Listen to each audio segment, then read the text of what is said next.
ഒരു മനുഷ്യൻ മരിക്കണ സമയത്ത് ലാ ഇലാഹ ഇല്ലല്ലാ എന്ന് പറഞ്ഞ് ഇപ്പൊ ഞാൻ വഴുതു പറയാ, ഞാൻ ഈ സദസ്സിൽ നിന്നുകൊണ്ട് പെട്ടെന്ന് അങ്ങ് വീണു, ലാ ഇലാഹ ഇല്ലല്ലാ എന്ന് പറഞ്ഞിട്ട് ഞാൻ മരിച്ചു, എന്നെ ഖബറിൽ കൊണ്ടുവച്ച ഖബർ ശിക്ഷയിൽ നിന്ന് രക്ഷപ്പെടുവോ? അള്ളാഹുവിന്റെ പ്രവാചകൻ സല്ലല്ലാഹു അലൈഹി വസല്ലം തങ്ങൾ പറഞ്ഞു, രണ്ടാമത്തെ കാര്യം, അള്ളാഹുവിന്റെ കരുണയില്ലാതെ രക്ഷപ്പെടാൻ കഴിയാത്ത രണ്ടാമത്തെ സ്ഥലം അത് 6 അടി മണ്ണിനകത്താണെന്ന് നബി മുഹമ്മദ് മുസ്തഫ. അള്ളാഹുവിന്റെ പ്രവാചകൻ സല്ലല്ലാഹു അലൈഹി വസല്ലം തങ്ങൾ പറയുകയാണ്, എന്റെ പ്രിയമുള്ളവരെ, നമ്മളെ കൊണ്ടുപോയി കുളിപ്പിച്ച് പുതുവസ്ത്രമെല്ലാം ധരിച്ചു സുഗന്ധമെല്ലാം തേച്ചു എല്ലാവരും കൊണ്ടുപോയി ഇറക്കി വെക്കുന്ന ഒരു വീടുണ്ടല്ലോ, ഖബറെന്ന് പറയുന്ന ഭവനമുണ്ടല്ലോ. അല്ലാഹുവേ, അതിന്റെ അദാബിൽ നിന്ന്, അതിന്റെ ഖബറിന്റെ ഞെരുക്കത്തിൽ നിന്ന് രക്ഷപ്പെടാൻ കഴിയുമോ? ആരെങ്കിലും അങ്ങനെ രക്ഷപ്പെട്ടിട്ടുണ്ടോ? എന്റെ പ്രിയമുള്ളവരെ, ആരെങ്കിലും രക്ഷപ്പെടുമായിരുന്നെങ്കിൽ മഹാനായ നബി മുഹമ്മദ് മുസ്തഫ സല്ലല്ലാഹു അലൈഹി വസല്ലം തങ്ങൾ പറയുകയാണ്, സഅദ് ഇബ്നു മുആദ് റളിയല്ലാഹു തആല അൻഹു, അല്ലാഹുവിന്റെ പ്രവാചകന്റെ സ്വഹാബിയാണ് സഅദ് ഇബ്നു മുആദ് റളിയല്ലാഹു തആല അൻഹു. ഈ ചെറുപ്പക്കാരൻ മരിച്ചപ്പോ അല്ലാഹുവിന്റെ അർശ് കുലുങ്ങുകയാണ്, അല്ലാഹുവിന്റെ അർശ് പോലും കുലുങ്ങിപ്പോയി. ഈ പ്രപഞ്ചം കരഞ്ഞ ദിവസമാ. അല്ലാഹുവേ, സഅദ് ഇബ്നു മുആദ് റളിയല്ലാഹു തആല അൻഹുവിന്റെ ജനാസ കൊണ്ടുപോകുമ്പോ അല്ലാഹുവിന്റെ റസൂൽ തള്ളവരുടെ കുത്തികെട്ടാ നടന്നു പോയത്. പ്രവാചകനോട് ചോദിച്ചു, നബിയേ, എന്തിനാണ് തള്ളവരുടെ കുത്തികെട്ട് നടക്കുന്നത്? യാ സ്വഹാബ, 70,000 മലക്കുകൾ മയ്യത്ത് നിസ്കാരത്തിൽ പങ്കെടുത്തു. സഹാബ, 70,000 മലക്കുകൾ നിസ്കാരത്തിൽ പങ്കെടുത്ത ചെറുപ്പക്കാരോ, നമസ്കാരം കഴിഞ്ഞു. 6 അടി മണ്ണിനകത്തേക്ക് മയ്യത്തിറക്കി വെച്ചിട്ട് പിടിമണ്ണ് വാരിയിടുമ്പോ അല്ലാഹുവിന്റെ റസൂൽ വിളിച്ചു പറഞ്ഞു പോയി, സുബ്ഹാനല്ലാഹ് സുബ്ഹാനല്ലാഹ്. പറ സ്വഹാബ, സുബ്ഹാനല്ലാഹ്. ആ ചെറുപ്പക്കാരന്റെ ഖബറിന്റെ ചാരത്ത് നിന്നിട്ട് അല്ലാഹുവിന്റെ പ്രവാചകൻ സല്ലല്ലാഹു അലൈഹി വസല്ലം തങ്ങൾ സുബ്ഹാനല്ലാഹ് എന്ന് വിളിച്ചു പറയുമ്പോ സഹാബത്ത് ചോദിച്ചു, നബിയേ, പറയാനുള്ള കാരണം എന്താ നബിയേ? പ്രവാചകൻ അവിടെന്ന് പറഞ്ഞു, സഹാബ, മയ്യത്ത് ഖബറിലേക്ക് ഇറക്കി വെച്ചപ്പോ ഖബർ ഞെരുക്കിയ സഹാബ. ആരെങ്കിലും ഖബറിന്റെ ഞെരുക്കത്തിൽ നിന്ന് രക്ഷപ്പെടുമായിരുന്നെങ്കിൽ ഈ ചെറുപ്പക്കാരൻ രക്ഷപ്പെടുമായിരുന്നു എന്ന് പ്രവാചകൻ പോലും പറഞ്ഞു തരുമ്പോ, എന്റെ പ്രിയപ്പെട്ട വാപ്പാ, 6 അടി മണ്ണിനകത്തേക്ക് ഒരു ദിവസം നീ പോകേണ്ടവരാ. നാളെ ദുഹറിന്റെ സമയത്ത് ചിലപ്പോ നിന്നെയായിരിക്കും കൊണ്ടുപോയി ഖബറടക്കുന്നത്. ഒറ്റയ്ക്ക് പോയി കിടക്കേണ്ട വീടാണല്ലോ. എന്റെ അതിനെക്കുറിച്ച് ചിന്തിക്കാത്തത്, എന്റെ അതിനെക്കുറിച്ച് ചിന്തിക്കാത്തത്. അല്ലാഹുവേ, പ്രവാചകൻ അവിടെന്ന് പറയുന്നു, സ്വഹാബ, 6 അടി മണ്ണിനകത്തൊരു മനുഷ്യനെ കൊണ്ടുവെക്കുമ്പോ അതിന്റെ അദാബിൽ നിന്ന് രക്ഷപ്പെടണോ? അല്ലാഹു കരുണ ചെയ്തവർക്കല്ലാതെ കഴിയില്ലെന്ന് നബി മുഹമ്മദ് മുസ്തഫ സല്ലല്ലാഹു അലൈഹി വസല്ലം തങ്ങളെ പഠിപ്പിക്കുമ്പോ, വാപ്പാ പോകണമല്ലോ, ഉമ്മ പോകണമല്ലോ, ചെറുപ്പക്കാരാ പോകണമല്ലോ. എപ്പോഴെവിടെ വെച്ചാണ് മരണം വരുന്നതെന്നറിയില്ലല്ലോ. മോനെ, എപ്പോഴാണ് വരുന്നതെന്നറിയില്ലല്ലോ. പഠിച്ചവരെ, കൊല്ലം ജില്ലയില് സ്കൂൾ വിട്ടിട്ട് വീട്ടിലേക്ക് കയറി വന്ന പ്രിയപ്പെട്ട പൊന്നുമോർ ചിരിക്കുന്ന മുഖത്തോടെ വീട്ടിലേക്ക് കൂട്ടുകാരുടെ കൂടെ നടന്നു വന്ന ചെറുപ്പക്കാർ തന്റെ വീടിനകത്തേക്ക് കയറുമ്പോ തന്റെ പ്രിയപ്പെട്ട അമ്മയല്ലേ അവന്റെ കഴുത്തിലെ ഷാള് വെച്ച് മുറുക്കിയിട്ട് കൊന്നുകളഞ്ഞത്. എന്റെ പ്രിയപ്പെട്ടവരെ, കാസർഗോഡ് ജില്ലയിൽ അല്ലാഹുവേ 8 കൊല്ലം കാത്തിരുന്നിട്ട് തനിക്കൊരു പൊന്നുമോളെ കെട്ടുകയാ. വിവാഹം കഴിഞ്ഞ് 8 വർഷം ദുആ ചെയ്തുകൊണ്ട് നടന്ന ഭാര്യയും ഭർത്താവ് അവസാനം അല്ലാഹു ഒരു പൊന്നുമോളെ കൊടുത്തു. അവസാനം എന്റെ പ്രിയമുള്ളവരെ, തനിക്കൊരു പൊന്നുമോളെ കിട്ടിയപ്പോ ആ മോളെ കയ്യിലെടുത്ത് വെച്ചിട്ട് കുഞ്ഞിന്റെ ചെവിയിൽ ആദ്യമായിട്ട് അല്ലാഹു അക്ബർ അല്ലാഹു അക്ബർ, അല്ലാഹു തന്ന പൊന്നുമോള്, അല്ലാഹു തന്ന സമ്മാനമാണല്ലോ. തന്റെ പൊന്നാര മകളുടെ ചെവിയിൽ ഇങ്ങനെ ബാങ്ക് വിളിച്ചു ഹയ്യ അലസ്സലാ.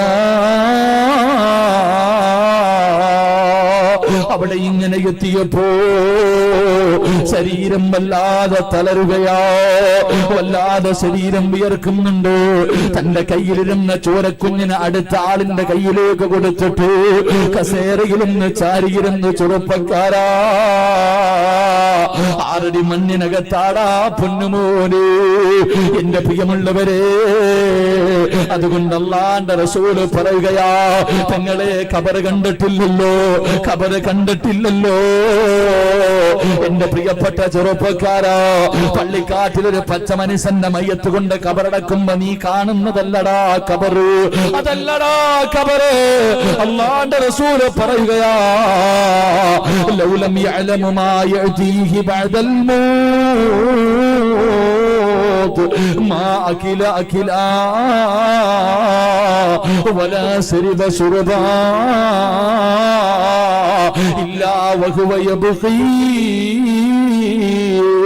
വയദ്രിബു അലാ സദ്രീ. അല്ലാഹുവിന്റെ റസൂൽ പറയുകയാണ്, അതിനകത്ത് കിടക്കുന്ന മനുഷ്യന്റെ അവസ്ഥയെ കുറിച്ചെങ്ങാണ് അറിയുമായിരുന്നെങ്കിൽ എന്റെ പൊന്നുമോനെ, കഴിക്കാൻ ഭക്ഷണമെടുത്തു, കുടിക്കാൻ വെള്ളമെടുത്തു, നെഞ്ചത്തടിച്ച് വിളിച്ചു കൂടി കരഞ്ഞിട്ടല്ലാതെ നിനക്ക് കഴിക്കാൻ കഴിയില്ല മോരേ. എന്റെ പ്രിയപ്പെട്ട വാപ്പാ, ഒരു മനുഷ്യന്റെ മയ്യത്ത് നിന്നെ പോലെ ഈ ദുനിയാവിന്റെ തുലിക്ക് മുകളിൽ ഒരുപാട് സ്വപ്നങ്ങളും പ്രതീക്ഷകളും കണ്ടുകൊണ്ട് കഴിഞ്ഞു പോയാ ഓരോ മനുഷ്യന്മാരുടെ മയ്യത്ത് കൊണ്ട് ഖബറിലിറക്കി വെച്ചിട്ട് അവിടെ നിന്ന് രാഷ്ട്രീയം പറയുന്നവരുണ്ട്, അവിടെ നിന്ന് തമാശ പറയുന്നവരുണ്ട്, അവിടെ നിന്നുകൊണ്ട് പച്ചയിറച്ചി തിന്നുന്നവരുണ്ട്, അവിടെ നിന്നുകൊണ്ട് ചിരിക്കുന്നവരുണ്ട്. അല്ലാഹുവിന്റെ റസൂൽ പറഞ്ഞു, മോനെ, ഈ ദുനിയാവിന്റെ തുലിക്ക് മുകളില് 6 സ്ഥലങ്ങളിൽ ചിരിക്കല്ലേ. ഈ ദുനിയാവിന്റെ തുലിക്ക് മുകളില് 6 സ്ഥലങ്ങളിൽ ചിരിക്കാൻ പാടില്ല. ആരെങ്കിലും 6 സ്ഥലങ്ങളിൽ തന്റെ പല്ല് വെളിയിൽ കാണുന്ന രീതിയിൽ ചിരിച്ചാ പരലോകത്ത് വരുമ്പോ നിന്റെ തല പട്ടിയുടെ തല പോലെ ഇരിക്കുമെന്ന് ആദരവായ പ്രവാചകൻ നബി മുഹമ്മദ് മുസ്തഫ സല്ലല്ലാഹു അലൈഹി വസല്ലമ തങ്ങൾ പഠിപ്പിക്കുമ്പോ 6 അടി മണ്ണിനകത്ത് രക്ഷപ്പെടണോ, 6 അടി മണ്ണിന്റെ അദാബിൽ നിന്ന് രക്ഷപ്പെടണോ. അല്ലാഹുവിന്റെ റസൂൽ പറയുകയാ, വിശുദ്ധ ഖുർആനിലെ ഒരു സൂറത്ത് ഓതിയാൽ നിന്റെ 6 അടി മണ്ണ് നിനക്ക് 6 അടി മണ്ണിൽ നിനക്ക് രക്ഷപ്പെടാൻ കഴിയുമെന്ന് നബി മുഹമ്മദ് മുസ്തഫ സല്ലല്ലാഹു അലൈഹി വസല്ലമ തങ്ങൾ പറഞ്ഞു. അല്ലാഹുവിന്റെ വിശുദ്ധമായ ഖുർആൻ, അല്ലാഹുവിന്റെ പരിശുദ്ധമായ ഖുർആനിലെ ഒരു സൂറത്ത് ഓതിയാ മതി, 6 അടി മണ്ണ് പ്രകാശിക്കുമെന്ന് നബി മുഹമ്മദ് മുസ്തഫ അള്ളാഹുവിന്റെ പരിശുദ്ധമായ ഖുർആനിലെ ഒരു സൂറത്ത് ഓതിയാ മതി. അള്ളാഹു ഭാഗ്യം നൽകുമാറാകട്ടെ, അള്ളാഹു ഭാഗ്യം നൽകുമാറാകട്ടെ. ഇൻഷാ അല്ലാഹ് ഓതിക്കൂടെ, ഓതിക്കൂടെ, ഓതിക്കൂടെ, ഉറക്കപ്പറ, ഓതിക്കൂടെ. ചെറിയൊരു സൂറത്ത, ഒരുപാട് വലുതൊന്നുമല്ല. നിയ്യത്ത് ചെയ്യുന്നവര് കൈവക്ക്, നിയ്യത്ത് ചെയ്യുന്നവർ 6 അടി മണ്ണ് മണിയറയാക്കാൻ അള്ളാഹു ഭാഗ്യം നൽകുമാറാകട്ടെ, അള്ളാഹു ഭാഗ്യം നൽകുമാറാകട്ടെ. ഏത് സൂറത്തെന്നറിയോ, ഏത് സൂറത്തെന്നറിയോ? സൂറത്തുൽ മുൽക്ക്. തബാറകല്ലദീ ബിയദിഹിൽ മുൽക്കു വഹുവ അലാ കുല്ലി ഷൈഇൻ ഖദീർ. 30 ആയത്തങ്ങാണ്ടുണ്ട്, 2.25 പേജേ ഉള്ളൂ. 2.25 പേജ് മാത്രമുള്ള ഈ സൂറത്ത് മഗ്രിബിന്റെ ഇശാഇന്റെ ഇടയിൽ ആരെങ്കിലും ഓതിയാൽ അവന്റെ 6 അടി മണ്ണിൽ അവന് രക്ഷപ്പെടാൻ കഴിയും. അള്ളാഹു ഭാഗ്യം നൽകുമാറാകട്ടെ, അള്ളാഹു നമുക്ക് ഭാഗ്യം നൽകുമാറാകട്ടെ. എന്റെ പ്രിയമുള്ളവരെ, മഗ്രിബിന്റെ ഇശാഇന്റെ ഇടയിൽ ഇവിടെ സൂറത്തുൽ മുൽക്ക് ഓതുന്നത് പോയിട്ട് ടിവിയുടെ വെണ്ടി ഇരുന്ന് സീരിയൽ കാണുന്ന സമയ. പെണ്ണുങ്ങളൊക്കെ ടിവിയുടെ ഫ്രണ്ടിൽ ഇരുന്നിട്ട് ഇങ്ങനെ സീരിയൽ കാണുന്ന സമയം അല്ലേ, അവിടെ ഇരുന്നിട്ട് ഇങ്ങനെ കരയാ. സീരിയലിൽ ഒരു പെണ്ണ് പണത്തിന് വേണ്ടി അഭിനയിച്ചിട്ട് ഇങ്ങനെ കരയും. എന്റെ ഉമ്മാന്റെ കണ്ണിങ്ങനെ നിറഞ്ഞൊഴുക. നിന്റെ പെറ്റ തള്ളയെ ഓർത്തിട്ട് നീ കരഞ്ഞിട്ടുണ്ടോ? മരിച്ചുപോയ നിന്റെ ഉമ്മാനെ കുറിച്ച് ഓർത്തിട്ട് നിന്റെ കണ്ണിന്ന് വരെ നിറഞ്ഞിട്ടുണ്ടോ ഉമ്മ? ഇവിടെ വാപ്പാനെ കുറിച്ച് ഓർത്തിട്ട് കരഞ്ഞിട്ടുണ്ടോ? നിന്റെ കുടുംബത്തിൽ എത്രയോ പേര് മാരക രോഗം പിടിച്ചിട്ട് കിടന്ന് മലമൂത്ര വിസർജനം നടത്തുന്നു. നീ ആലോചിച്ച് കരഞ്ഞിട്ടുണ്ടോ? നിനക്ക് ചന്ദനമഴയും പരസ്പരവും കണ്ടാൽ നിന്റെ കണ്ണ് നിറയും. അല്ലാഹു ഈമാൻ നൽകുമാറാകട്ടെ, അല്ലാഹു ഈമാൻ നൽകുമാറാകട്ടെ, അല്ലാഹു ഈമാൻ നൽകുമാറാകട്ടെ. കരച്ചല എന്നിട്ട് പറയാ, ഉസ്താദേ ഞാൻ പറഞ്ഞ എന്റെ മക്കള് കേൾക്കണില്ല, എനിക്ക് കണ്ണീരാ, സമാധാനമില്ല. കൊല്ലം ജില്ലയിൽ ഒരു പെണ്ണ് പടച്ചോനെ യൂട്യൂബിലും ഫേസ്ബുക്കിലൊക്കെ കാണാം. സ്വന്തം കുഞ്ഞ് സ്കൂള് വിട്ട് വന്നപ്പോ കഴുത്തിൽ ഷാലിട്ട് മുറുക്കിയിട്ടിട്ട് കത്തിച്ച് കളഞ്ഞു. അല്ലാഹു ഈമാൻ നൽകുമാറാകട്ടെ. ഇങ്ങനെ സീരിയലും സിനിമയൊക്കെ നല്ലതുപോലെ കണ്ടോ? എങ്ങനെയാ കൊല്ലണ്ടെന്നറിയാം. എന്റെ പ്രിയപ്പെട്ട സഹോദരങ്ങളെ, ആദ്യം നിന്നിട്ട് ഇങ്ങനെ വന്നിട്ട് പറയൂ, ഉസ്താദേ മക്കളൊന്നും ഞാൻ പറയണത് അനുസരിക്കണില്ല, മക്കളൊന്നും ഞാൻ പറയുന്ന അനുസരിക്കണില്ല. എങ്ങനെ അനുസരിക്കാനാ? എന്റെ പ്രിയപ്പെട്ട സഹോദരിമാരെ, ആദ്യം നിങ്ങൾ നന്നാവൂ, എന്നിട്ട് മറ്റുള്ളവരെ നന്നാക്കാൻ നോക്ക്. അല്ലാഹു ഈമാൻ നൽകുമാറാകട്ടെ. എല്ലാവർക്കും ഉപദേശിക്കാൻ 1000 നാവാം. പാപ്പ വീടിന്റെ മുന്നിൽ ഇരിക്കും, ബാങ്ക് വിളിക്കുമ്പോ മോനോട് പറയും പള്ളിയിൽ പോടാ, നിസ്കരിക്കാൻ പോടാ. ഞാനിവിടെ ഇരുന്നോളാം. പാപ്പായ്ക്കൊരു അസുഖവുമില്ല. പാപ്പ വീട്ടിൽ ഇരുന്നിട്ട് മക്കളോട് പറയും നിസ്കരിക്കാൻ പോകാൻ. മഗ്രിബിന്റെ സമയമായി, ഉമ്മ മോളോട് പറയും ഖുർആനോത്, നിസ്കരിക്ക്, സലാത്ത് പറ. ഞാനിവിടെ ഹജ്ജ് ചെയ്തോണ്ടിരിക്കുക ടിവിയുടെ ഫ്രണ്ടിൽ. ഇതാവസ്ഥ. എല്ലാവർക്കും ഉപദേശിക്കാൻ വലിയ കാര്യമാണ്. പക്ഷെ ഉപദേശിക്കേണ്ടത് എങ്ങനെന്നറിയോ? മഹാനായ നബി മുഹമ്മദ് മുസ്തഫ സ്വല്ലല്ലാഹു അലൈഹി വസല്ലമ തങ്ങളുടെ മുന്നിൽ ഒരു ഉമ്മ ഒരു മകനെയും കൊണ്ടുവന്നു. ഒരു ഉമ്മ ഒരു ചെറിയ മകനെ കൊണ്ടുവന്ന് പ്രവാചകന്റെ മുന്നിൽ കൊണ്ടുവന്നിട്ട് പറഞ്ഞു, നബിയെ മധുരം അധികമായിട്ട് വാരി വാരി തിന്നുന്നു നബിയെ. ആര് പറഞ്ഞിട്ട് ഇവൻ കേൾക്കണില്ല, ആര് പറഞ്ഞിട്ടും അനുസരിക്കുന്നില്ല നബിയെ. ഇങ്ങൊന്ന് പറ നബിയെ, എന്റെ പൊന്നുമോൻ കേൾക്കും. അള്ളാഹുവിന്റെ പ്രവാചകൻ സല്ലല്ലാഹു അലൈഹി വസല്ലമ തങ്ങൾ പറഞ്ഞു, ഉമ്മ നിങ്ങൾ പോയിട്ട് പിന്നെ ഒരാഴ്ച കഴിഞ്ഞ് വാ, പറഞ്ഞു വിട്ടു. ഈ ഉമ്മ തന്റെ മകനെയും കൊണ്ട് മടങ്ങി പോയിട്ട് ഒരാഴ്ച കഴിഞ്ഞിട്ട് തിരിച്ചു വന്നു. എല്ലാ ഉമ്മമാരും കേട്ടോ, മക്കളുടെ വീട്ടിലുള്ള മക്കളെ ഉപദേശിക്കണ എല്ലാ വാപ്പയും അമ്മയും കേട്ടോ. ഒരാഴ്ച കഴിഞ്ഞിട്ട് ഉമ്മ തന്റെ പൊന്നുമകനുമായിട്ട് പ്രവാചകൻ സല്ലല്ലാഹു അലൈഹി വസല്ലമ തങ്ങളുടെ മുന്നിൽ വന്നു. അള്ളാഹുവിന്റെ പ്രവാചകൻ ആ മകനെ അടുത്ത് വിളിച്ചു നിർത്തിയിട്ട് പറഞ്ഞു, മോനെ മധുരം അധികമായിട്ട് തിന്നരുത്, ശരീരത്തിന് നല്ലതല്ല. ഇത്രേ പറഞ്ഞുള്ളൂ. മധുരം അധികമായിട്ട് തിന്നരുത്, ശരീരത്തിന് നല്ലതല്ല. ഈ ഉമ്മ ചോദിച്ചു, ഇത് പറയാനാണോ നബിയെ ഒരാഴ്ച എടുത്ത്? അന്നേ അങ്ങ് പറഞ്ഞാൽ പോരായിരുന്നു? ഇതായിരുന്നെങ്കിൽ അന്നേ അങ്ങ് പറഞ്ഞുകൂടെ? ആ സമയത്ത് പ്രവാചകൻ സല്ലല്ലാഹു അലൈഹി വസല്ലമ തങ്ങൾ ചിരിക്കുന്ന മുഖത്തോടെ പറഞ്ഞു, ഉമ്മാ മധുരം അധികമായിട്ട് ഞാൻ കഴിക്കാറുണ്ട്, ആദ്യം ഞാനൊന്ന് കുറയ്ക്കട്ടെ എന്നിട്ട് ഉപദേശിക്കാമെന്ന് കരുതിയെന്ന് നബി മുഹമ്മദ് മുസ്തഫ. ആദ്യം നീ ഒന്ന് നന്നാകു പെണ്ണെ, നീ നിസ്കരിക്ക്, നീ ഖുർആനോത്, നീ നല്ല കാര്യങ്ങൾ ചെയ്. നിന്റെ മക്കളോട് പറയണ്ട, അവര് ചെയ്യും. നിന്റെ മക്കളോട് നിസ്കരിക്കടാ എന്ന് നീ പറയണ്ട. നീ നിസ്കരിക്കുന്നത് കണ്ടു വളർന്ന മക്കള് അവര് നിസ്കരിക്കും. അല്ലാഹു ഈമാൻ നൽകുമാറാകട്ടെ. അതുകൊണ്ട് എന്റെ പ്രിയമുള്ള സഹോദരങ്ങളോട് സഹോദരിമാരോട് അല്ലാഹുവിന്റെ പ്രവാചകൻ പറയുകയാണ്, മഗ്രിബിന്റെയും ഇശാഇന്റെ ഇടയിലുള്ള സമയമുണ്ടല്ലോ, അപ്പോഴല്ലേ സൂറത്തു യാസീൻ ഓതേണ്ടത്, അപ്പോഴല്ലേ സൂറത്തുൽ വാഖിഅ ഓതേണ്ടത്, സൂറത്തു സജ്ദ ഓതേണ്ടത്, അല്ലാഹുവേ സൂറത്തുൽ മുൽക്ക് ഓതേണ്ടത്. എന്റെ പ്രിയപ്പെട്ട പെങ്ങളെ, മഗ്രിബിന്റെ ഇശാഇന്റെ ഇടയിൽ അല്ലാഹുവിന്റെ പരിശുദ്ധമായ ഖുർആനിലെ സൂറത്തുൽ മുൽക്ക് ഓതിയാ നിന്റെ ആറടി മണ്ണിനകത്ത് പ്രകാശമുണ്ടാകും, നിനക്ക് രക്ഷ കിട്ടുമെന്ന് അല്ലാഹുവിന്റെ പ്രവാചകൻ പറയുമ്പോ എന്റെ പ്രിയപ്പെട്ട സഹോദരിമാര്, പടച്ചവരെ സീരിയലിലെ പെണ്ണിന്റെ കണ്ണീര് കണ്ടിട്ട് കൂടെ ഇരുന്ന് കരയുന്ന ഉമ്മ, അവരൊന്നുമല്ല നായികമാര്, അവരെല്ലാം അഭിനയമാണ്, പണത്തിന് വേണ്ടി അഭിനയിക്കുന്നവരാണ്. പക്ഷെ അഭിനയിക്കാത്തവരെ പെണ്ണിനെ ഞാൻ പറഞ്ഞു തരട്ടെ, നിന്നെ പോലെ വികാര വിചാരമുള്ള പച്ചയിറച്ചിയുള്ള കാടാരടകുള്ള അല്ലാഹുവേ ഒരു പെണ്ണ് എത്രയോ സഹോദരിമാര് കഴിഞ്ഞു പോയി. പെങ്ങളു, എന്റെ പ്രിയപ്പെട്ട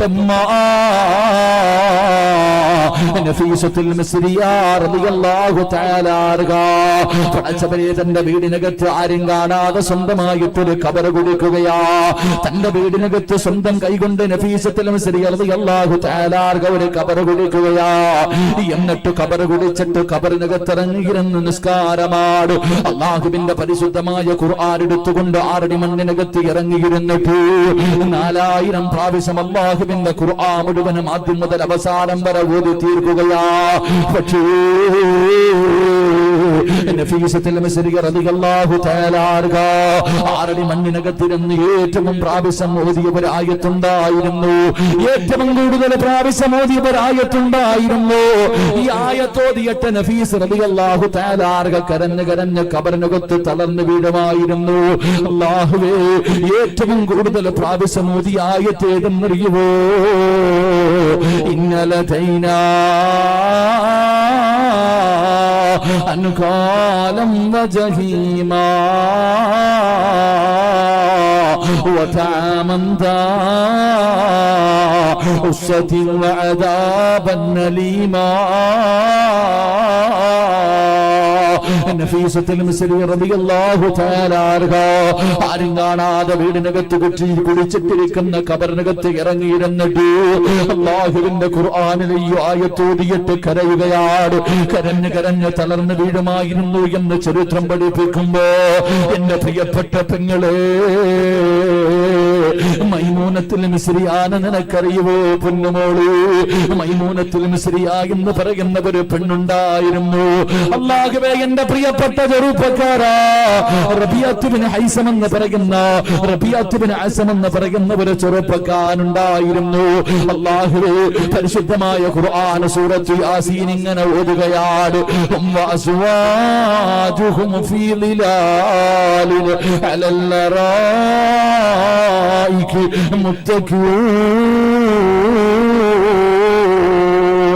ലഹും ഫീഹാ ഫാകിഹത്തുൻ വലഹും മാ യദ്ഉൻ. നാളെ പടച്ചവന്റെ സ്വർഗത്തില് ഒരു ഭാര്യയും ഭർത്താവും തന്റെ മക്കളുടെ കയ്യിൽ പിടിച്ചിട്ട് സ്വർണ്ണത്തിന്റെ ചാരിക സൂര്യയില് അവരിൽ നിന്ന് സുഖിക്കുമെന്ന് ഖുർആൻ പറയുന്ന ആയത്തോരുമ്പോ റബിയ എന്ന് പറയുന്ന ചെറുപ്പക്കാർ വിവാഹം കഴിച്ചിട്ടില്ല. അവിടെ നിന്ന് റബ്ബിനോട് ദുആ ചെയ്തു, അല്ലാ, എന്റെ സ്വർഗത്തിലെ ഭാര്യ ആരാണ് റബ്ബേ? എന്റെ സ്വർഗത്തിലെ ഭാര്യയെ എനിക്ക് കാണിച്ചു തരണയല്ലോ. എന്റെ സ്വർഗത്തിലെ ഭാര്യ ആരാണ്? എനിക്ക് ദുനിയാവിൽ വെച്ച് തന്നെ കാണിച്ചു തരണേ തമ്പുരാന്. അവിടെ നിന്ന് ദുആ ചെയ്യുകയാ. പാതിരാത്രി കിടന്നുറങ്ങുമ്പോ അവിടെ നിന്ന് സ്വപ്നത്തില് കാണിച്ചു കൊടുക്കുകയാണ്. അല്ലാഹുവേ, മൈമൂനത്തുൽ മിസ്രിയ, മൈമൂനത്തുൽ മിസ്രിയാനെ പടച്ച റബ്ബ് കാണിച്ചു കൊടുക്കുകയോ. റബിയ ഉറക്കത്തിൽ നിന്ന് ചാടിയെഴുന്നേറ്റു. തന്റെ സ്വർഗത്തിലെ ഭാര്യയൊന്ന് ജീവനോടെ കാണണമല്ലോ. തന്റെ സ്വർഗത്തിലെ ഭാര്യയെ ജീവനോടെ ഒന്ന് കാണണമല്ലോ. അല്ലാഹുവേ, എഴുന്നേറ്റ് രാജ്യത്തേക്ക് മിസ്റിലേക്ക് കടക്കുകയാ. അല്ലാഹുവേ, ലോകമറിയുന്ന പണ്ഡിതനാണ്. ആ നാട്ടിലേക്ക് കടന്നു ചെല്ലുമ്പോ ജനങ്ങൾ ചോദിച്ചു, എന്താണ് വന്നത്, എന്തിനാണ് വന്നത്? അവിടെ നിന്ന് പറഞ്ഞു, മൈമൂന എന്ന് പറയുന്ന ഒരു പെണ്ണി നാട്ടിലുണ്ട്, അവളെ കാണാമെന്നതാണ്, അവളെ കാണാമെന്നതാണ്. ജനങ്ങൾ തെരഞ്ഞു നടക്കുകയാണ്. ഈ പണ്ഡിതൻ അന്വേഷിക്കുന്ന മൈമൂനയാരാ? അവസാനം ജനങ്ങൾ വന്ന് പറഞ്ഞു, തങ്ങള് മൈമൂന എന്ന പേരുള്ള 3 പെണ്ണുങ്ങൾ ഈ നാട്ടിലുണ്ട് തങ്ങള്. പക്ഷേ നിങ്ങൾ തിരയുന്നവര് 3 പേരുമല്ല. കാരണം അവർ അല്ലാഹുവിനെ പേടിയില്ലാത്തവരാ, അവര് പടച്ചുറപ്പിനെ മറന്നു ജീവിക്കുന്നവരാ. റബിയ പറഞ്ഞു, അല്ല, മൈമൂന എന്ന് പറയുന്ന ഒരു പെണ്ണി നാട്ടിലുണ്ട്, അവളെ കാണാതെ ഞാൻ പോകില്ല. ആ സമയത്തൊരു മനുഷ്യൻ പറയുന്നു, തങ്ങളെ മൈമൂന എന്ന പേരുള്ള ഒരു ഭ്രാന്തി പെണ്ണുണ്ട് തങ്ങളെ. അവൾക്ക് ഭ്രാന്താ തങ്ങള്. അവള് പാതിരാത്രി പാട്ട് പാടുന്നവളോ, അവള് ഞങ്ങളുടെ ഉറക്കം കെടുത്തുന്നവളോ. റബിയ പറഞ്ഞു, എങ്കിലും ഞാൻ പറയുന്ന മൈമൂന അവളാ. അവളുടെ വീട് എവിടെയെന്ന് ചോദിക്കുമ്പോ ജനങ്ങൾ പറഞ്ഞു, പർവ്വതത്തിന്റെ മുകൾ തട്ടിലാണ്, രാത്രിയിൽ മാത്രമേ ഇറങ്ങി വരാറുള്ളൂ. റബിയ കടന്നു ചെല്ലുമ്പോ തന്റെ സ്വർഗത്തിലെ മണവാട്ടിയ കാടാ പർവ്വതത്തിന്റെ മുകൾ തട്ടിലേക്ക് കടന്നു ചെല്ലുമ്പോ സുബ്ഹാനല്ലാഹ്, മൈമൂന നമസ്കാരത്തിലാ. അവിടത്തെ നമസ്കാരം കഴിഞ്ഞു. റബിയ പറഞ്ഞു, അസ്സലാമു അലൈക യാ മൈമൂന, സലാം പറഞ്ഞു തീരുമ്പോ അവിടുന്ന് പറഞ്ഞു വഅലൈക്കുമുസ്സലാം റബിയ. റബിയ ചോദിച്ചു, ജീവിതത്തിൽ ആദ്യമായിട്ടാ നമ്മൾ പരസ്പരം കാണുന്നത്, എന്റെ പേരെങ്ങനെ മനസ്സിലായി? അള്ളാഹു എനിക്ക് കാണിച്ചു തന്നു. എന്നെ കാണാമെന്നതല്ലേ, എന്റെ സ്വർഗത്തിലെ പുതുമണമാണനല്ലേ, എന്റെ സ്വർഗത്തിലെ ഭർത്താവല്ലേ. പടച്ചവരെ, മൈമൂന പറയുന്നു, റബിയ എനിക്കൊരാഗ്രഹമുണ്ട് റബിയ. പെണ്ണ് കാണാമെന്നവനോട് അല്ലാഹുവേ മണവാട്ടി പറയുകയാണ്, എനിക്കൊരഭിലാഷമുണ്ട്, എനിക്കൊരു മോഹമുണ്ട്, ഒന്ന് സാധിച്ചു തരുവോ റബിയ? എന്താണ് മൈമൂന? റബിയ, നിങ്ങളുടെ നാവ് കൊണ്ട് അല്ലാഹുവിന്റെ ഖുർആനും ഓതുവോ? അല്ലാഹുവിന്റെ പരിശുദ്ധമായ ഖുർആൻ ഒന്ന് നിങ്ങളുടെ നാവ് കൊണ്ട് ഓതുന്നത് കേൾക്കാ വല്ലാത്ത കൊതിയാണ് റബിയ. പരിശുദ്ധമായ ഖുർആനും ഓതുവോ? തന്റെ പുതുമണവാട്ടിയുടെ അഭിലാഷമാണല്ലോ റബിയ എന്ന് പറയുന്ന ചെറുപ്പക്കാർ അല്ലാഹുവിന്റെ പരിശുദ്ധമായ ഖുർആൻ എടുക്കുകയാണ്. അള്ളാന്റെ വിശുദ്ധമായ ഖുർആൻ എടുക്കുകയാ. തന്റെ സ്വർഗത്തിലെ ഭാര്യയാണല്ലോ, തന്റെ മണവാട്ടിയാണല്ലോ. അല്ലാഹുവേ, ഒരു സൂറത്ത് ഓതിക്കൊടുക്കുകയാ. ഏത് സൂറത്താ ഓതിക്കൊടുത്തത്? ബിസ്മില്ലാഹിർ റഹ്മാനിർ റഹീം. യാ അയ്യുഹൽ മുസമ്മിൽ ഖുമിൽ ലൈല ഇല്ലാ ഖലീലാ നിസ്ഫഹു ഔ ഇൻഖുസ് മിൻഹു ഖലീലാ ഔ സിദ് അലൈഹി വറത്തിലിൽ ഖുർആന തർതീലാ. റബിയ ഓതുകയാ, മൈമൂന കേട്ടുകൊണ്ടിരിക്കുകയാ. അല്ലാഹുവേ, ഓതി ഓതി ഇന്നലദൈനാ അൻകാനൻ വജഹീമാ. ഈ ആയത്തെത്തിയപ്പോ രണ്ടുപേരുടെയും കൈകാല് വിറയ്ക്കുകയാ, രണ്ടുപേരുടെയും കണ്ണ് നിറയുകയാ. പടച്ചവരെ, മൈമൂന പറയുന്നു, റബിയ ഒന്നുകൂടെ ഓത് റബിയ, ആയത്തൊന്നുകൂടെ ഓത് റബിയ. എന്നെ കൊണ്ട് കഴിയില്ല മൈമൂന, എന്നെ കൊണ്ട് കഴിയില്ല മൈമൂന. അല്ലാഹുവിന്റെ പരിശുദ്ധമായ ഖുർആനിലെ ഒരു ആയത്ത് ഓതിയിട്ട് രണ്ടുപേരും ഇരുന്ന് കരയുകയാണ്. മൈമൂന പറയുന്നു, റബിയ എന്റെ അഭിലാഷമാ റബിയ, എന്റെ മോഹമാണ് റബിയ, ഒന്നുകൂടെ ഓത് റബിയ. റബിയ എന്ന് പറയുന്ന ചെറുപ്പക്കാർ അല്ലാഹുവിന്റെ പരിശുദ്ധമായ ഖുർആൻ എടുത്തിട്ട് അവിടുന്ന് ഓതുന്നു, ഇന്നലദൈനാ അൻകാലം വജഹീമാ വതഅമൻ ഉസ്സതിൻ വഅദാബൻ അലീമാ. നാളെ നരകവാസികളെ ചെങ്ങലയിൽ കെട്ടിയിട്ട് കൊണ്ടുവരുന്ന രംഗത്തെ കുറിച്ച് പറയുന്ന ആയത്തേരുമ്പോ രണ്ടുപേരെ തളർന്നു വീഴുകയാ, രണ്ടുപേരെ തളർന്നു വീഴുകയാ. ഈ വാഴ കേൾക്കാൻ ഓടി വന്ന പെങ്ങളേ, അല്ലാഹുവിന്റെ പരിശുദ്ധമായ ഖുർആനിലെ ഒരേ ഒരു ആയത്ത് കേട്ടിട്ട് നെഞ്ച് പൊട്ടിയിട്ട് മരിച്ചുപോയി പെങ്ങളേ. അല്ലാഹുവിന്റെ ഖുർആനിലെ ഒരു ആയത്ത് കേട്ടിട്ട് അവിടുന്ന് ഹൃദയം പൊട്ടി മരിച്ചുപോയി എന്ന് ചരിത്രം പഠിപ്പിക്കുമ്പോ എന്റെ പ്രിയപ്പെട്ട ചെറുപ്പക്കാരാ, അല്ലാഹുവിന്റെ ഖുർആനൊന്ന് മുറുകെ പിടിക്കുമോരേ, ഓതാനുള്ള മനസ്സ് കാണിക്കുമോരേ, ഒരു നല്ല മരണം കിട്ടണമെന്ന് കൊതിക്കുന്നവനല്ലേ മഹാനായ സയ്യിദുനാ ഉസ്മാൻ ഇബ്നു അഫ്ഫാൻ റളിയല്ലാഹു തആല അൻഹു. പടച്ചവരെ, തന്റെ വീടിനകത്തിരുന്ന് പരിശുദ്ധമായ ഖുർആൻ ഓതിക്കൊണ്ടിരിക്കുകയാണ്. സൂറത്തുൽ ബഖറ ഓതിക്കൊണ്ടിരിക്കുന്ന സമയത്താണ് തന്റെ വീടിനകത്തേക്ക് ശത്രുക്കൾ കടന്നു വരുന്നത്. ഒരു പിടിച്ച വാളുമായി വീടിനകത്തേക്ക് കടന്നു വരുമ്പോ അല്ലാഹുവേ, മഹാനായ ഉസ്മാൻ റളിയല്ലാഹു തആല അൻഹുവിന്റെ പ്രിയപ്പെട്ട ഭാര്യ ഒരിക്കൽ തടയുകയോ അല്ലാഹുവേ, അവർ രണ്ട് കൈയും വെട്ടിമുറിക്കുകയാണ്, രണ്ട് കാലും വെട്ടിമുറിക്കുകയാണ്. ഉസ്മാൻ തങ്ങളുടെ ഭാര്യയുടെ മുടിയിൽ പിടിച്ചിട്ട് വലിച്ചിടച്ച് വീടിന്റെ വെളിയിലേക്ക് വലിച്ചെറിയുമ്പോ ശത്രുക്കളെ പിറകിലൂ കടന്നു വന്നിട്ട് മഹാനായ ഉസ്മാൻ ഇബ്നു അഫ്ഫാൻ റളിയല്ലാഹു തആല അൻഹുവിന്റെ ശരീരത്തിലേക്ക് കടാര കുത്തിയിറക്കിയിട്ട് തന്റെ കുടൽമാല വെളിയിലേക്ക് വീടുമ്പോ ഉസ്മാൻ തങ്ങൾ അല്ലാഹുവിന്റെ ഖുർആൻ ഓതിക്കൊണ്ടിരിക്കുകയാ. കുത്തികൊണ്ടിട്ട് താഴേക്ക് വീഴുമ്പോഴും അല്ലാഹുവിന്റെ പരിശുദ്ധമായ ഖുർആൻ നെഞ്ചിലേക്ക് ചേർത്ത് പിടിക്കുകയാ.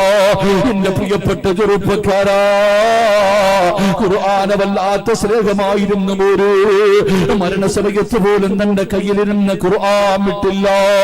അവസാനം മരണത്തോട് മല്ലടിച്ചു കൊണ്ടിരിക്കുമ്പോ ഒരു ചുടുതുള്ളി രക്തം ഇങ്ങനെ ശരീരത്തിൽ നിന്ന് അല്ലാഹുവിന്റെ ഖുർആനിന്റെ മുകളിലേക്ക് വീഴുകയാ. ഏതായത്തിന്റെ മുകളിലാണ് വീണതോ?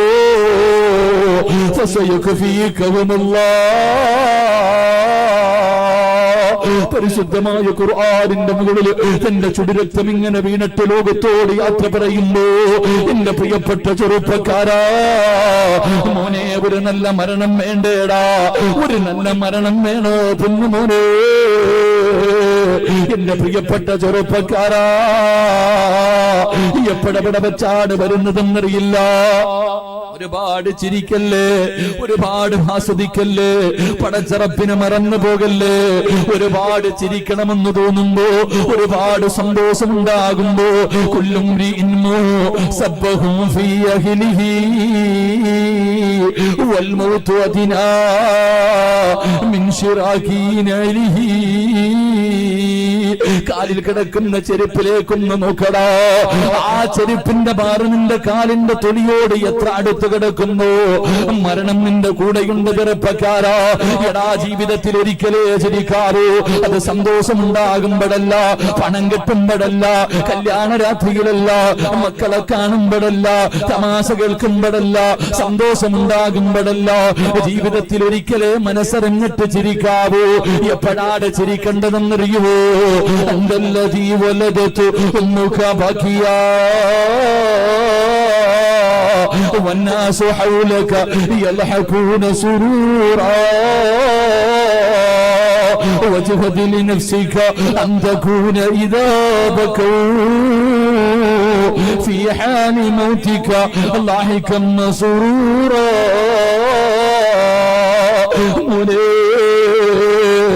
എപ്പോഴാണ് ചിരിക്കേണ്ടതെന്നറിയുവോ? എന്റെ പ്രിയപ്പെട്ട യുവത്വേ, നിന്റെ ഉമ്മ നിന്നെ പ്രസവിച്ച സമയമുണ്ടല്ലോ. അല്ലാഹുവേ, നീ നിന്റെ ഉമ്മയുടെ ഗർഭാശയത്തിൽ നിന്ന് ഭൂമുഖത്തേക്ക് കടന്നു വന്ന സമയമുണ്ടല്ലോ. ആ സമയത്ത് ശപിക്കപ്പെട്ട ശൈത്താൻ നിന്റെ മുന്നിലേക്ക് ഓടി വരികയാ, നിന്റെ മുന്നിലേക്ക് ഓടി വരികയാ. ഉമ്മയുടെ ഗർഭാശയത്തിൽ നിന്ന് പുറത്തേക്ക് കടന്നു വന്ന നിന്റെ ശരീരത്തെ നുള്ളികെട്ടവന് നോവിക്കുകയാ. വല്ലാത്ത വേദനയാ. ഞാനും നിങ്ങളും വേദന കണ്ടു കിടന്ന് പുളഞ്ഞ് കരയുമ്പോ ഈ ശപിക്കപ്പെട്ടവന് മാറി നിന്നിട്ട് ചിരിച്ചു പോരെ. നമ്മളെല്ലാവരും കരയുന്നത് കണ്ടിട്ട് അവന് ചിരിച്ചടാ ചെറുപ്പക്കാരാ, അവൻ സന്തോഷിച്ചടാ ചെറുപ്പക്കാരാ. നീ കരഞ്ഞ സമയത്ത് അവന് ചിരിച്ചവരാടാ, നീ കരഞ്ഞപ്പോ നിന്റെ മുഖത്ത് നോക്കി ചിരിച്ചവരാടാ. അതുകൊണ്ട് പൊന്നുമോനെ, വജ്ഹദ് ലിനഫ്സിക അൻ തകൂന ഇദാ ബകൂ ഫീ ഹാലി മൗതിക ലാഹികം മസ്റൂറാ. മോനെ, നിന്റെ ഉമ്മയും നിന്റെ വാപ്പയും പടച്ചവരെ എല്ലാവരും കരയുന്ന ഒരു ദിവസമുണ്ട് പൊന്നുപോരേ. നീ മരിച്ചാൽ ആദ്യം കരയേണ്ടത് വാപ്പയും ഉമ്മയും ഭാര്യയും മക്കളും ഒപ്പം കൂട്ടുകാരും മലക്കുകളുമല്ല. നീ മരിച്ചാൽ ആദ്യം കരയേണ്ടതാരെന്നറിയുവോ? സക്കറാത്തിന്റെ അവസ്ഥയിൽ കിടക്കുന്ന സമയത്ത് നീ കരഞ്ഞ സമയത്ത് നിന്റെ മുഖത്ത് നോക്കി ചിരിച്ച ശൈത്താൻ അവൻ നിന്റെ ചാരത്തേക്ക് കടന്നു വരികയാ. മരിച്ചുപോയ വാപ്പയുടെ രൂപത്തില്, മരിച്ചുപോയ ഉമ്മയുടെ രൂപത്തില്, നിന്റെ കൂട്ടുകാരുടെ രൂപത്തില് കയ്യിലെ വെള്ളവും പിടിച്ചുകൊണ്ട് ഇടത് ഭാഗത്തേക്ക് കടന്നു വന്നിട്ട് അവന് പറയുന്നു, മോനെ, ലാ ഇലാഹ ഇല്ലല്ലാഹ് പറയല്ലേ, ലാ ഇലാഹ ഇല്ലല്ലാഹ് പറയല്ലേ.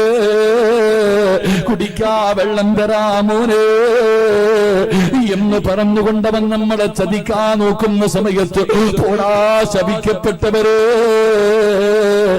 എന്ന് പറഞ്ഞിട്ട് അസ്റായീൽ അലൈഹിസ്സലാമിന്റെ നെറ്റിയിൽ എഴുതി വച്ചിരിക്കുന്ന ഷഹാദത്ത് കലിമ വായിച്ചിട്ട് മരിക്കണം ചെറുപ്പക്കാരാ. അതാടാ മരണവ്, അതാടാ മരണവ്. നിനക്ക് ലാ ഇലാഹ ഇല്ലല്ലാഹ് പറഞ്ഞു തരാൻ ആരും വേണ്ട.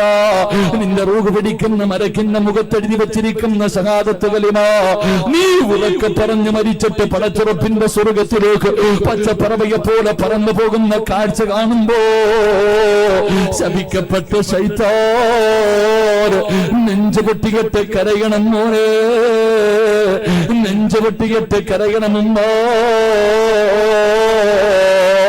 അല്ലാഹുവേ, അല്ലാഹുവേ, ഒരു നല്ല മരണം തരണേ അല്ലാ. ശപിക്കപ്പെട്ടവന്റെ ചതിയിൽ നിന്ന് രക്ഷപ്പെട്ടു ലാ ഇലാഹ ഇല്ലല്ലാഹ് എന്നുറക്കെ പറഞ്ഞ് സ്വർഗം കണ്ട് വെള്ളിയാഴ്ച രാവിലെ മരിക്കുന്നവരിൽ ഞങ്ങളെ പെടുത്തണേ അല്ലാ. അല്ലാഹുവേ, ഞങ്ങളുടെ മയ്യത്ത് കാണുന്നവരെ മുഴുവനും ഞങ്ങൾ മരിച്ചതുപോലെ മരിക്കാ കൊതിക്കണേ അല്ലാ. എന്റെ പ്രിയപ്പെട്ടവരെ, സംഘാടകരെ ബക്കറ്റുമായിട്ട് മുന്നിലേക്ക് കടന്നു വരികയാ. വേറെ വലിയ പിരിവൊന്നുമില്ല, ഇതിലൂടെ കിട്ടുന്നതല്ലാതെ മറ്റൊന്നും അവർക്കില്ല. അവര് നിങ്ങളുടെ മുന്നിലേക്ക് കടന്നു വരുമ്പോ ശപിക്കപ്പെട്ട ശൈത്താനിന്റെ അടുത്ത് നിൽക്കുന്നുണ്ട്. ഇടല്ലേടാ, ഒരു രൂപ പോലും ഇടല്ലേ. നരകമാടാ നല്ലത്, നരകമാടാ നല്ലത്, പണമാടാ വലുത്. ശൈത്താനിന്റെ ചാരത്ത് നിന്ന് പറയുമ്പോ എടാ സ്വർഗമാടാ വലുതെന്ന് പറഞ്ഞ് ഒരു നല്ല മരണം കിട്ടി മരിക്കോ, സ്വർഗം കണ്ട് മരിക്കോ, ഈമാനോടുകൂടി മരിക്കാൻ ഒരു സദഖ ചെയ്യാൻ കഴിയുമോ? അല്ലാഹുവേ, അല്ലാഹുവേ, ആരെല്ലാം ഒരു നല്ല സദഖ കൊടുക്കുന്നു അവർക്കൊരു നല്ല മരണം കൊടുക്കണേ അല്ലാ. ഒരു നല്ല മരണം കൊടുക്കണേ അല്ലാ. വെള്ളിയാഴ്ച രാവിലെ മരണം കൊടുത്ത് അനുഗ്രഹിക്കണേ റബ്ബേ. ഈ സദഖ അതിനൊരു സബബാക്കണേ അല്ലാ. അല്ലാഹു സ്വീകരിക്കുമാറാകട്ടെ.